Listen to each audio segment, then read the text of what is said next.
Breaking news చూస్తున్నాం. నెల 11 Telangana cabinet సమావేశం ఉండనుంది. ముఖ్యమంత్రి రేవంత్ రెడ్డి అధ్యక్షతన కేబినెట్ భేటీ కానున్నట్టు తెలుస్తోంది. పార్లమెంట్ ఎన్నికల నోటిఫికేషన్ కు ముందే కీలక నిర్ణయాలు తీసుకోనున్నారు. ఇందిరమ్మ ఇండ్ల ప్రారంభానికి కేబినెట్ ఆమోదం తెలుపనుంది. నెల 11 భద్రాచలం నుంచి ఇందిరమ్మ ఇండ్ల ప్రారంభోత్సవానికి శ్రీకారం చుట్టనున్నారు. మొదటి విడతలో నియోజకవర్గానికి 3500 ఇళ్లు నిర్మించనున్నారు. ఇప్పటికే హడ్కో నుంచి రాష్ట్ర ప్రభుత్వం 3000 కోట్ల రుణం తీసుకుంది. మరోవైపు మహాలక్ష్మి పథకంలో భాగంగా ప్రతి మహిళకు 2500 రూపాయలు ఇచ్చే పథకంపై మార్గదర్శకాలు ఫైల్ చేసే అవకాశం కనిపిస్తోంది. హైకోర్టు సూచనల మేరకు గవర్నర్ కోట ఎమ్మెల్సీ అభ్యర్థులపై కేబినెట్ లో చర్చించి నిర్ణయం తీసుకోనున్నారు. వీటితో పాటుగా కేబినెట్ భేటీలో మరిన్ని కీలక నిర్ణయాలు తీసుకున్నట్లు కూడా తెలుస్తోంది.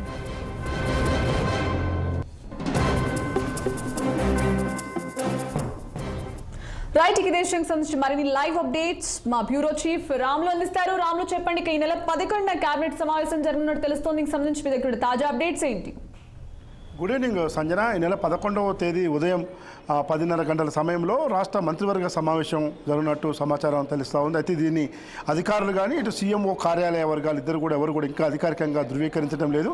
ఎందుకంటే ఈ నెల 13 లేదా 14వ తేదీన లోక్సభ ఎన్నికల షెడ్యూల్ వెలువడిన నేపథ్యంలో రాష్ట్రంలో 6 గ్యారంటీల్లో భాగంగా 100 రోజుల్లో 6 గ్యారంటీల అమలు భాగంగా కొన్ని పథకాలకు శ్రీకారం చుట్టాల్సి ఉంది. ఇప్పటికే కొన్ని పథకాలకు శ్రీకారం చుట్టి ముందుకు పోతున్న రాష్ట్ర ప్రభుత్వం మరికొన్ని పథకాలకు శ్రీకారం చుట్టేందుకే ఈ రాష్ట్ర మంత్రివర్గ సమావేశం ఏర్పాటు చేసినట్టు తెలుస్తూ ఉంది. ముఖ్యమంత్రి రేవంత్ రెడ్డి అధ్యక్షతన జరిగిన ఈ సమావేశానికి రాష్ట్ర మంత్రులతో పాటు ప్రభుత్వ ప్రధాన కార్యదర్శి శాంతికుమార్, అదేవిధంగా ఇతర ముఖ్య శాఖల అధికారులు కూడా ఈ సమావేశానికి పాల్గొంటారు. ముఖ్యంగా ఈ సమావేశంలో ఏదైతే అదే రోజు భద్రాచలం జిల్లాలో భద్రాచలంలో ముఖ్యమంత్రి రేవంత్ రెడ్డి ఇందిరమ్మ ఇండ్ల పథకానికి కూడా లాంఛనంగా ప్రారంభిస్తున్నారు. దానికి ఆమోదం కూడా కేబినెట్లో చెప్తారని తెలుస్తూ ఉంది. ఇందిరమ్మ ఇండ్ల పథకానికి నియోజకవర్గానికి 3500 చొప్పున మొదటి దశలో ఈ పథకానికి సొంత జాగా ఉన్న వాళ్ళకి 5 లక్షలు, సొంత జాగా లేని వాళ్ళకి జాగా ఇచ్చి 5 లక్షల పథకం ఏదైతే తీసుకొస్తున్నారో దానికి రూపకల్పన చేసేందుకే క్యాబినెట్లో చర్చించేందుకు శ్రీకారం చుడుతున్నారు. మరోవైపు హడ్కో నుంచి కూడా 3500 కోట్లు రుణం కూడా తీసుకున్నారు. అయితే ఈ పరిస్థితుల్లో ఇందిరమ్మ ఇండ్ల పథకానికి సంబంధించిన హడ్కో రుణంతో పాటు దాన్ని శ్రీకారం చుట్టడం పాటు దానికి జీవోదేవడం, మరోవైపు మహిళలకు ఇప్పటికే 2500 రూపాయలు నెలకు ఇస్తామని చెప్పి మహాలక్ష్మి పథకంలో భాగంగా ప్రభుత్వం హామీ ఇచ్చింది. 6 గ్యారంటీలో భాగంగా ఈ పథకానికి కూడా రూపకల్పన చేసి మార్గదర్శకాలు తీసుకొస్తారని కూడా మరోవైపు చర్చ జరుగుతూ ఉంది. దీంతోపాటు అతి ముఖ్యమైన విషయం అయితే కాంగ్రెస్ పార్టీ ప్రభుత్వం అధికారులు రాగానే గవర్నర్ కోట ఎమ్మెల్సీలకు సంబంధించిన ప్రొఫెసర్ కోదండరాం, మీర్ అమీర్ ఖాన్ ఇద్దరు కూడా కేబినెట్ తీర్మానం చేస్తూ గవర్నర్ పంపారు. గవర్నర్కు తీసుకున్న నిర్ణయాలపైన గతంలో బీఆర్ఎస్ ప్రభుత్వ హయాంలో కేబినెట్ తీర్మానం చేసిన దాసో శ్రావణ్, కుర్ర సత్యనారాయణ ఇద్దరు కూడా ఈ గవర్నర్ తీసుకున్న నిర్ణయాన్ని సవాల్ చేస్తూ కోర్టును ఆశ్రయించారు. కోర్టులో పలు దఫాలుగా చర్చలు జరిగి విచారణ జరిగిన అనంతరం చివరికి హైకోర్టు గవర్నర్ తీసుకున్న నిర్ణయాన్ని తప్పుపడుతూ మళ్ళీ ప్రభుత్వం తీసుకున్న నిర్ణయాన్ని పునఃపరిశీలించాలని చెప్పింది. కాబట్టి ఇప్పుడు ప్రస్తుతం మళ్ళీ క్యాబినెట్లో గవర్నర్ కోట ఎమ్మెల్సీ ఎన్నికల అభ్యర్థుల విషయంలో మళ్ళీ ప్రొఫెసర్ కోదండరాంతో పాటు మీర్ అమీర్ ఖాన్ పేరును ప్రతిపాదిస్తూ కూడా నిర్ణయం తీసుకునే అవకాశం ఉంది. ఈ 2 అంశాలపైన కూడా చర్చించే అవకాశం ఉంది.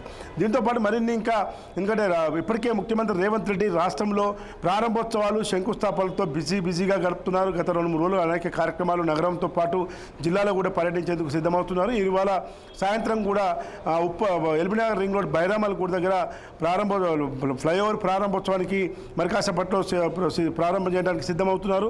అదేవిధంగా ఉప్పలు నల్ల చెరువు వద్ద సివరేజ్ ట్రీట్మెంట్ ప్లాంట్ ఎస్టీపీ ప్లాంట్ను కూడా ప్రారంభించేందుకు సిద్ధమవుతున్నారు. దాని తర్వాత IT corridor, elevated IT corridor Medchal Gullampalli Kompally దగ్గర ఐటీ కారిడార్, తర్వాత కళ్ళకోయ వద్ద జరిగే సభలో కూడా పాల్గొంటారు.